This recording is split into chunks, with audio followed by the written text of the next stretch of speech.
Yo, live-o, creative insight. We got Jerome, film producer, script writer, and talented industry professional. So today, man, we're gonna get into everything, all the details of 100 mistakes, unique talent, and your journey as well. So, where should we start? Let's see. Where did you grow up? What area? I grew up in Croydon, so I was born in South Norwood. But then I lived in Thornton Heath. You know, they're around the corner from each other. Oh yeah. A tough neighborhood when I was growing up there, Really? I'll be honest, yeah. So what kind of things did you experience growing up? There was a lot of gang crime in that area, and it wasn't just like you had the schools which had their own gang crimes. I mean, I was introduced probably to the first concept of gangs when I was in primary school. So I was about, something like 10 or something like 10? that. Yeah, around that time. You know, the older boys from the other school who'd left our primary school, came and said, yeah, come to our school, we'll get you hooked up. Okay. And it's like, it's just one of those things. But then, like, that part of Croydon is home to a lot of Jamaican communities. Now, don't get me wrong. I'm from a Jamaican background, Jamaican household. There's positive, inspiring people from that community. But at the same time, the waves that were coming in, there were certain types of people. They were bad man, and that's just the way it was. There was the banks used to get robbed a lot. The banks? Yeah, the banks used to get robbed. Yo, Nationwide, Barclays. Wow, damn. Yeah, no, it was a tough area. But I can imagine. Do you know what? Apart from it being tough, at the same time, I had a good family around me. Good. They were positive people, and like my childhood was still very happy. Even growing up around, certain situations that weren't that great. Yeah. Who did you grow up with mostly? Who's in your household? It was my mum mostly. I spent time with my dad. Like, he took me to his family and that kind of stuff in Manchester and different places. But it was mostly my mum and my grandmother and my uncles. You used to have them Sunday dinners. Okay. Like, with the grandma cooking up with the curry goat. Yes. The chicken. Like, that's good, man. That's good. So that was like, you had a family community support around you. Then would you say from young, basically? Yeah, no, that is very much the case. And the thing is, one of the things about my family, which has been a real motivating factor for me in my life and made me the man I probably am, actually, is that my grandfather was a part of the Black Power movement in the 70s, I think. So, round about that time, he helped to start a movement in Birmingham of about 5,000 people. Wow. They were building schools, they were doing different things. He co-founded a legal defense committee in Hackney.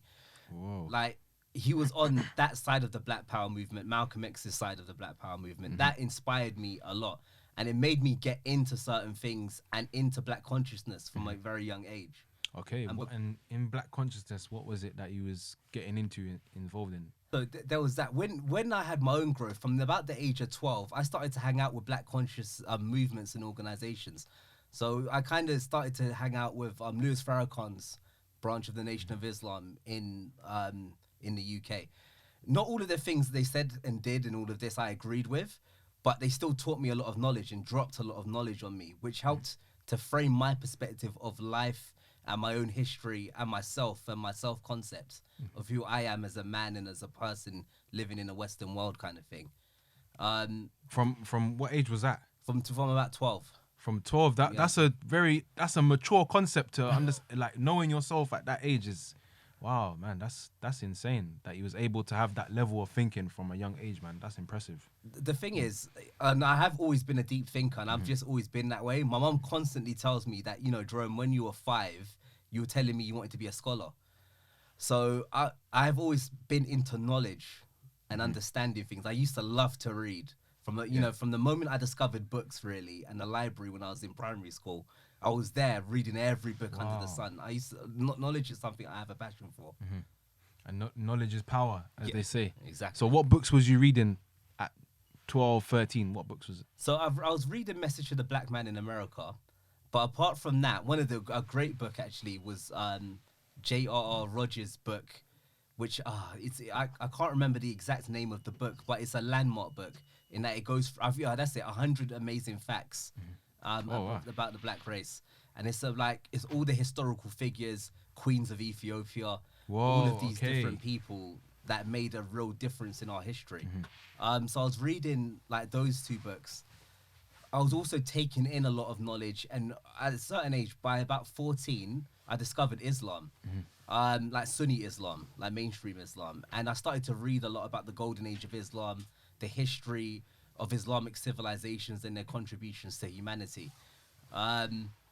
Yeah, yeah, by the age of about 14, I'd picked up the Willie Lynch theory, which was a serious... What is that? No, it's a serious book. I mean, it's claimed to have been written by an old slave master, basically, in the Caribbean. And he taught other slave masters the strategies of how to enslave people, basically, and keep them in slavery. And it was a lot of it psychological, and a lot of it was about how you create breeding systems, because slaves were treated like animals, and that's how he saw them.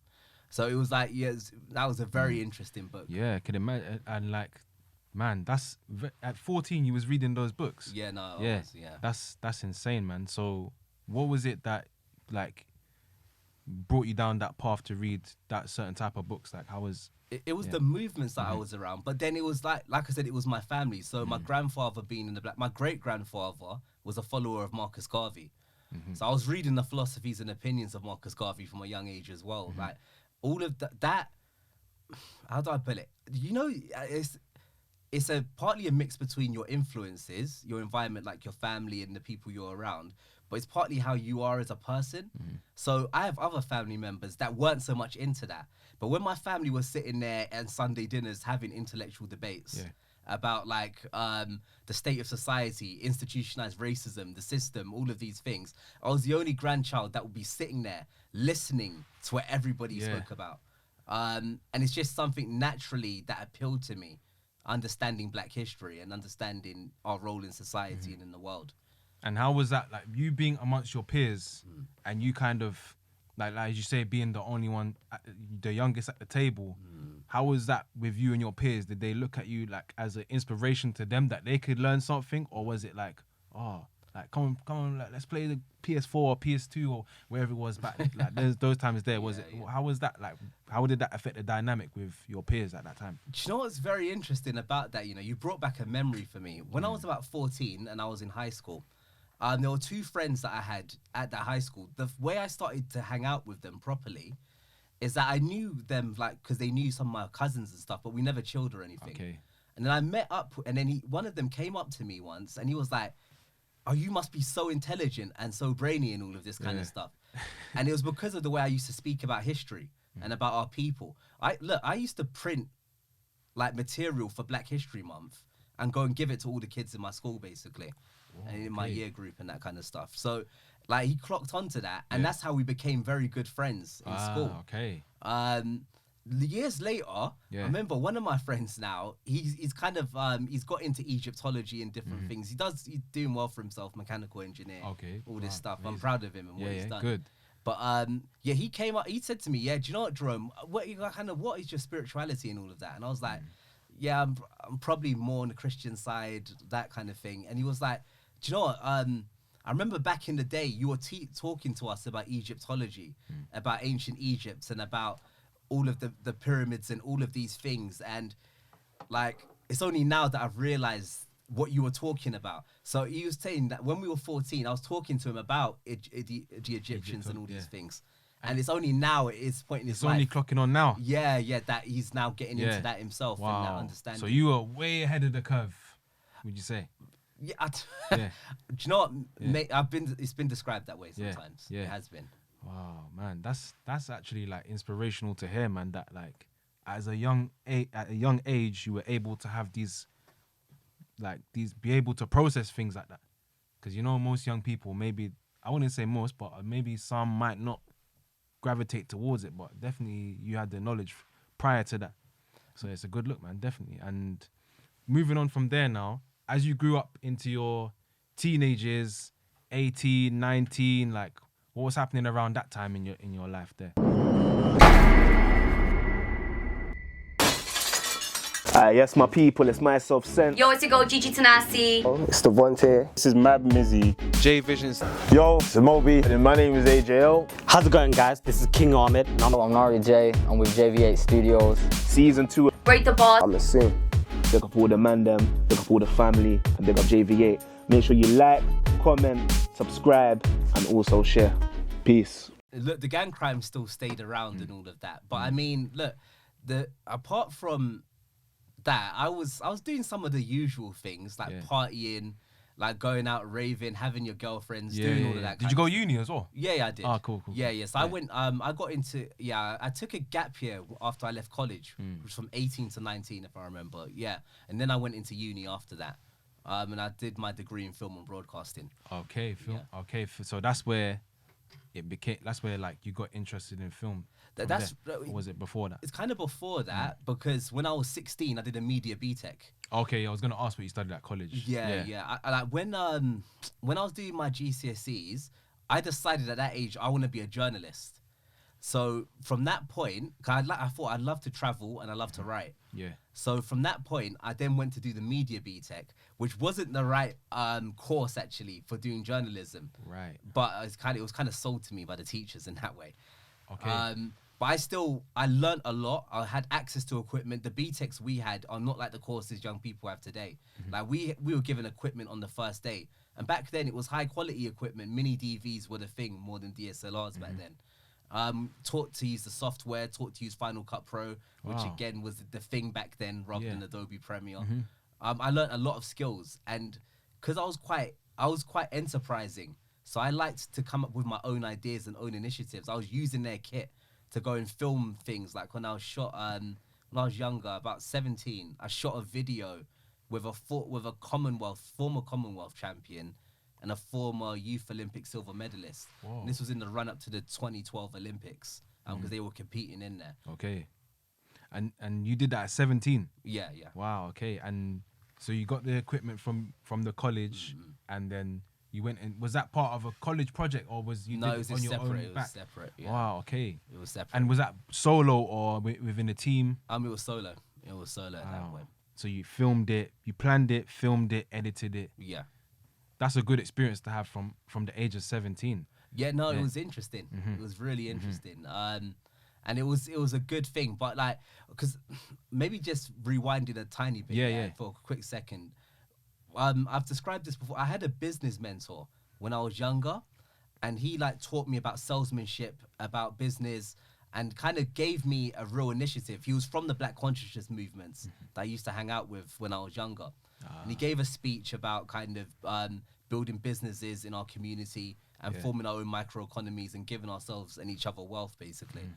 I studied under him, learned from him about salesmanship and about all of these things. And then what he did is he's sown the seeds in me at that point for me to start up my own projects and to launch my own business and to do those things. So from the age, like when I got into college, that's all I was doing.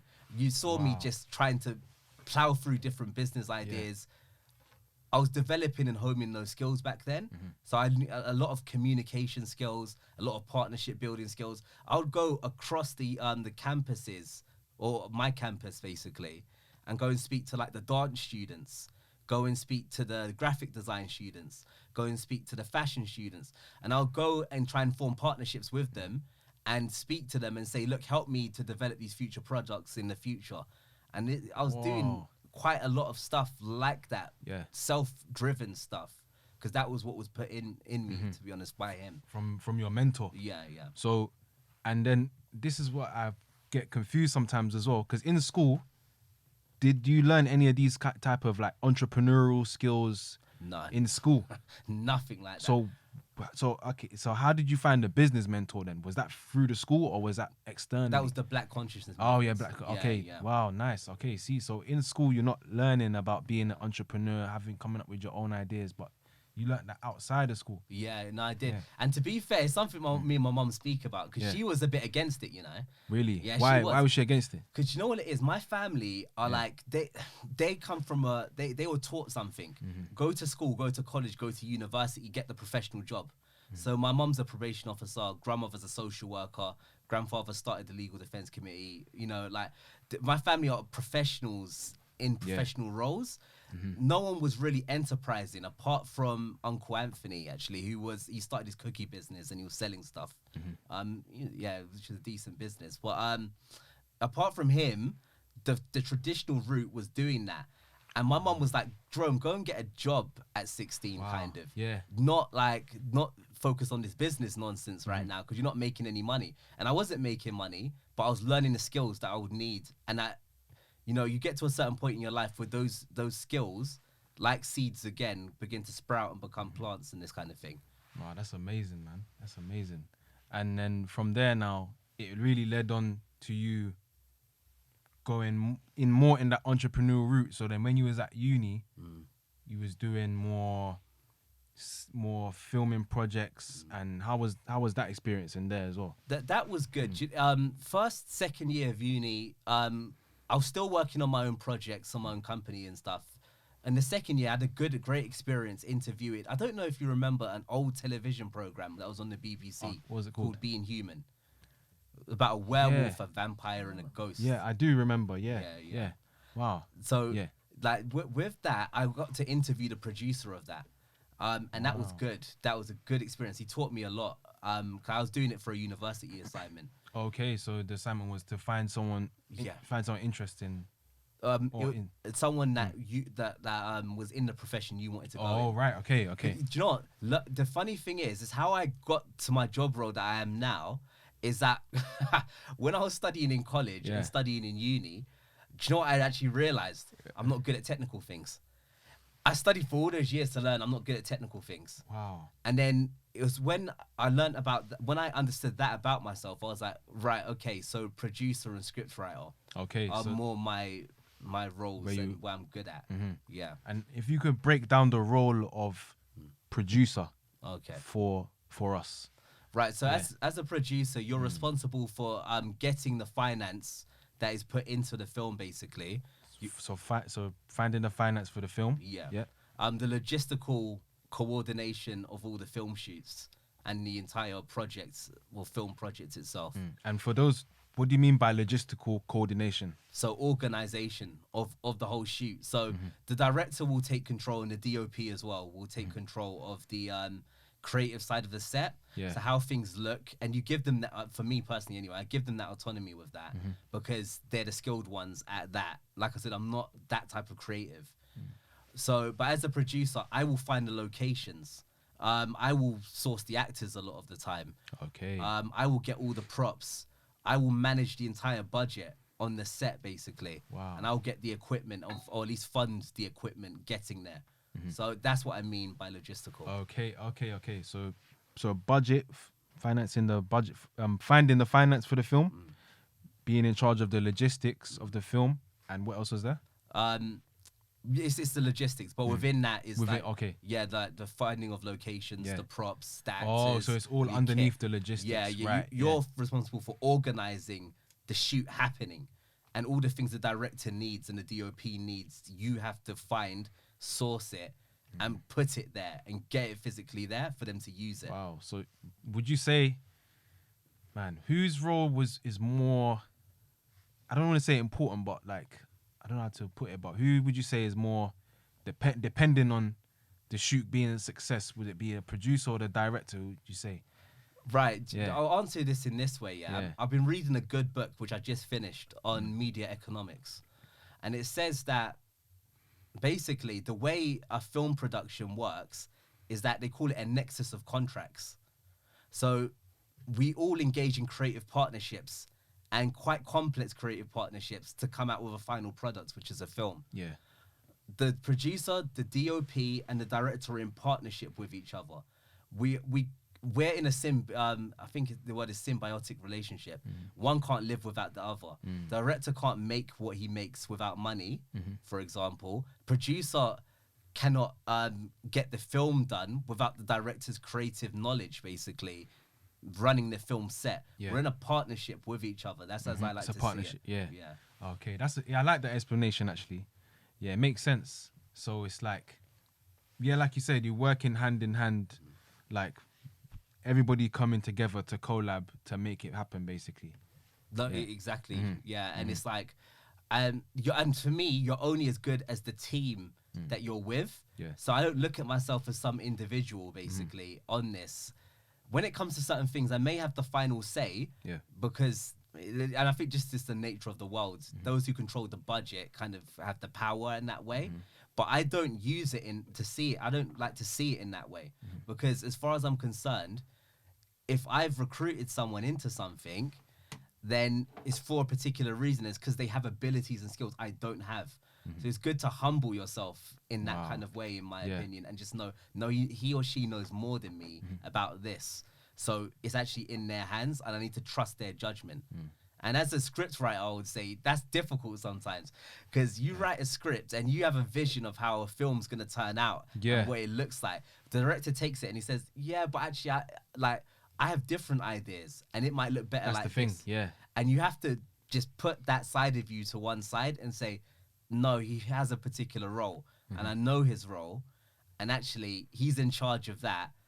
And whatever creative kind of protection I want to have over my own work, let that go for a second now. Ah, And that's just hard, accept you know. that. Do you find it hard? Yeah. It is hard, but you get more used to it over time, because you just have to keep it in your head. You're only as good as the team, and that you as an individual are really nothing, and that it's the team that makes the projects. And as long as you keep that in mind, it will balance you out all the time with your decision making. No, definitely. I hear that 100%. And when you come to working with a director, first of all, how would you describe the role of a film director? So for me, the film director is in charge of the set itself. Okay. And the creative kind of the creative development of the actual film. So the director will, for example, he will choose the lighting, working with the DOP. He or she will also choose kind of the what kind of music should be used, what kind of settings, what part of a settings should be used. So I have to source the setting, but in the end, the director will recommend something to me. Okay. He's in charge of how it looks and how it sounds. So more the creative aspect. Yeah. Okay, so he would be not so much pre-production, but more actually on the day of the shoot.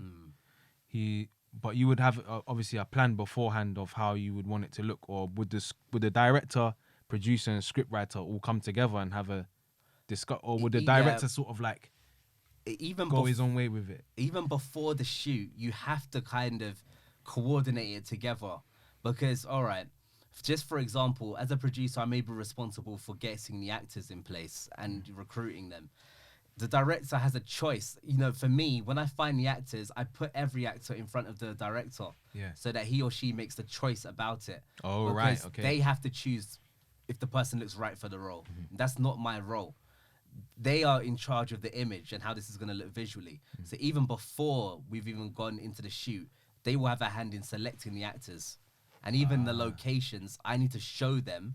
I need to tell them what's in the location, kit-wise, and all of this kind of stuff. Like if you might need a smoke machine, you and I, exactly. JV8 Studios. JV8 lighting as well. Yeah, exactly. We know about that. Do you know what I mean? Yeah. So, like, I have to tell him everything that's in there, because he needs to know how it's gonna look, and he's in charge. He or she is in charge of that. Yeah. So leading on from there, how do you go about as a producer? How do you go about finding and funding for a film?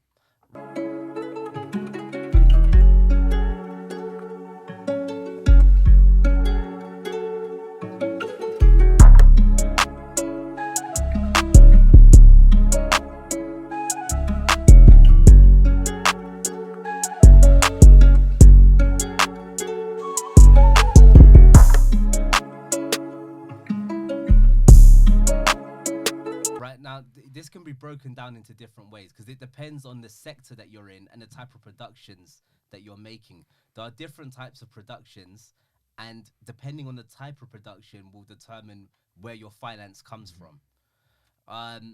So in my case, in the case of 100 Mistakes in the film, and also apart from 100 Mistakes, I set up the company's film and media department. So we've made a series of documentaries and other things. Okay. My sector is the charitable sector. So for me, the skill is about bid writing. And it's about, and just for those who don't know what bid writing is, funders will release either something like a tender or an application for funding, which is an opportunity for them to give money to a project that solves a particular problem that they have. A lot of the problems we deal with are young people not having access to skills, and also not having access to ways to stop them living a negative lifestyle. So my projects have to deal with that basically, and they have to address that. And I'm in a competitive field. I'm bidding against other people. To obviously compete for that finance. Right. So the bid writing is a part of it. Corporate donorship, and that's more common to all types of productions, is another avenue that you have to be able to do now, or kind of get money from. The way you do that is with your contacts and your networks. If you are networking enough, meeting enough high net worth individuals basically that have the money to give to things, then eventually some of those people will invest in you. And I was taught in sales a long time ago, people don't buy a product, they buy an idea, and people don't buy a product, they buy the salesman. So if people like you and you're a good communicator and you can sell your ideas effectively, people will give you money towards that who have money to give it. The only last thing I would say is, I like to say life is a pitch. So life is a sale. Yeah. You can go to production houses, you can go to media companies basically. So you can pitch to people like Netflix, you can pitch to the BBC. Sometimes you have a problem about they might not accept unsolicited material. So material that doesn't come from a source that they recognize. Well, maybe in that case, you might have to build a partnership with a production house that the BBC do know. Oh, okay. Do you see what I mean? Yeah. If there's not like a big name behind it, a main brand, is that what you mean, kind of thing? Because the big name is dependent on who knows the name. So with ITV, the production house, actually, let's use a different example. With Sky, the production companies that may work with Sky or be known to Sky may be different from the production companies that are known to the BBC. Right. Okay. So it's who they know. And who they Okay. trust, therefore, to produce high quality content. Okay, that's okay. So basically, you have to build the network up, and any tips for people that want to network. You know, because now we're kind of coming out of the pandemic now. What's your networking tips for people out there? Right. What I would say, actually, and this goes back to an earlier question that you asked me about what were my experiences at uni, and even it touches on my experiences at college. I was building partnerships from a young age with a lot of different people. And when it came down to it, when I was in uni, I started to realize that I had a knack for building social partnerships with companies that have social initiatives. So the way I met Unique Talent in the beginning was in my second year of uni. I read about them in a newspaper. I contacted them and I built a partnership with them after receiving some private donation from a friend, basically, to go and make my own short film. Apart from building partnerships with them, I was building another partnership with a sports academy that which allowed me to work with an Olympic athlete at the time, and a European champion. I was building other partnerships with business companies and charities, and just all types of social kind of related businesses and companies. So you were building from a long time. You were building from a long time. Yeah, I was building my networks, and then it doesn't hurt if you already have your own contacts, friends and family that are doing well in their fields, and then they have other contacts. And so someone that's, let's say they've got no contacts, they're a young person, they're hungry, they want to achieve success, but they don't have the contacts they need. How can they go about getting themselves out there, kind of thing? What would you suggest? Right, I'll give two pieces of advice. As a young person, your biggest selling point is your age. If you go to people who are established and well known and you say, look, I'm a young person and I have this idea, and I would like to see if I can work with you in some kind of way, or we can have a mutual benefit to each other. Usually the person will look at that and say, he or she is young, I want to help them. Right. And then they'll join with you. I got a lot of partnerships when I was younger by just using my age, pure and simple. The other way is that being trained in salesmanship, there are certain concepts and ways of doing things that you have to understand. First, any sell is about providing a solution to a problem. And actually writing any bid, which is a different type of sale, is also about providing a solution to a problem. You have to identify the problem, make sure the problem's relevant to society or whoever you're pitching to, and then provide an adequate solution to that problem. So finding the solution to the problem is the key, basically. Yeah. Is one of the key principles of it. And Would you say is that of networking, or is that of building, is that relating to getting funding and or finding clients, or is that through networking too? It's both. Okay. Because actually, like I said, life is a pitch. Yeah. So when you go and you speak to someone, like for example, once I built a charity with a national, I was beginning to build a partnership, I should say, with a national charity called Street Games, which is a sports charity. My pitch to them was that not enough young people study science at school, and sport can be a way to get them access to science. People usually invest in your concept or your idea and your vision. So when you speak to a partner, and you need to come to a partner most of the time with an initiative. You can't just come to them with nothing, saying, I just want to do something. Well, if you just want to do something, we have nothing to work on together right now. Yeah. So there's no urgency in me really helping you, is there? If you come to them with an idea and framing that idea as a solution to a problem, you can usually build the partnerships because they want to help address the problem and collaborate with you on that initiative. Okay, see, solid advice there. So that's 2 tips of networking. No, definitely. And now, moving on to your film that you wrote the script for, 100 Mistakes. So right now it's in production process. How much can we say on it right now? Yeah, do you know we can talk about it. Yeah. I mean, I would Okay. it's a very good thing to Yeah. talk about and an interesting thing. Yeah, I yeah, think yeah. so.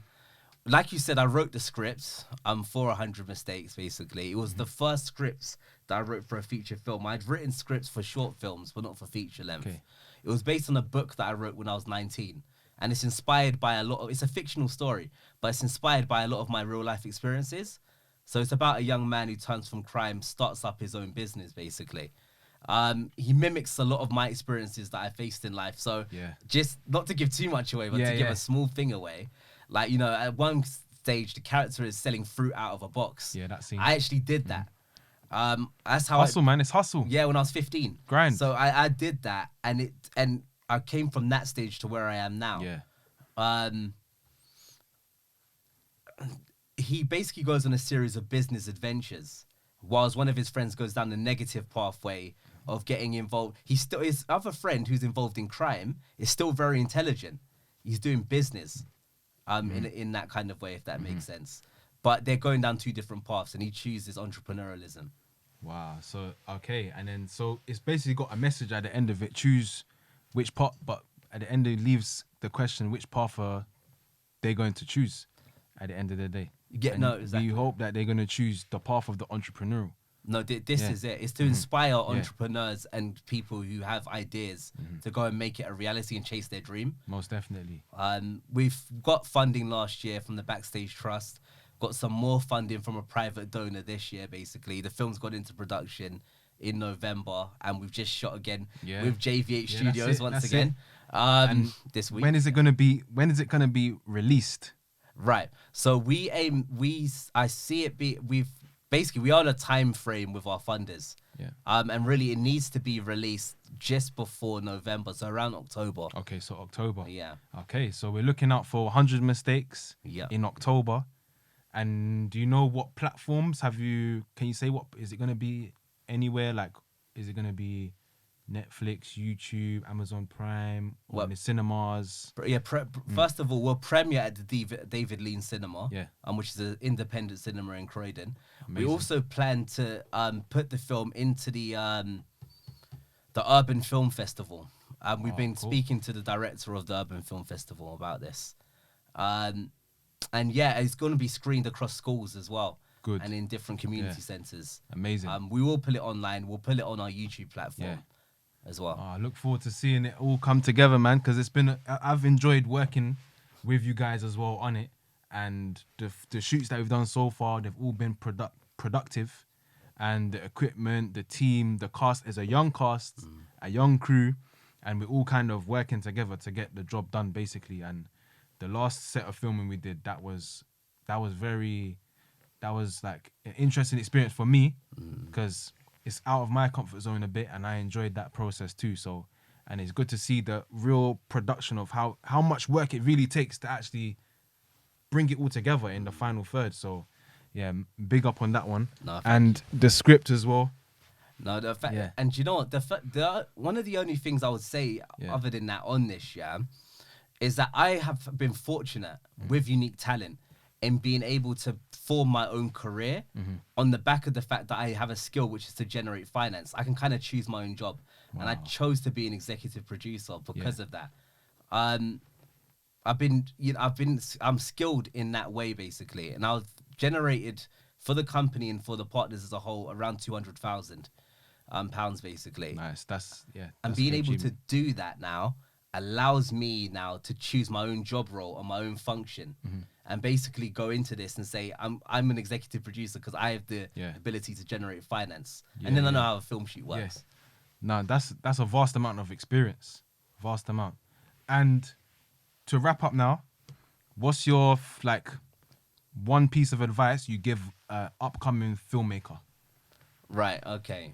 That's a difficult one, you know.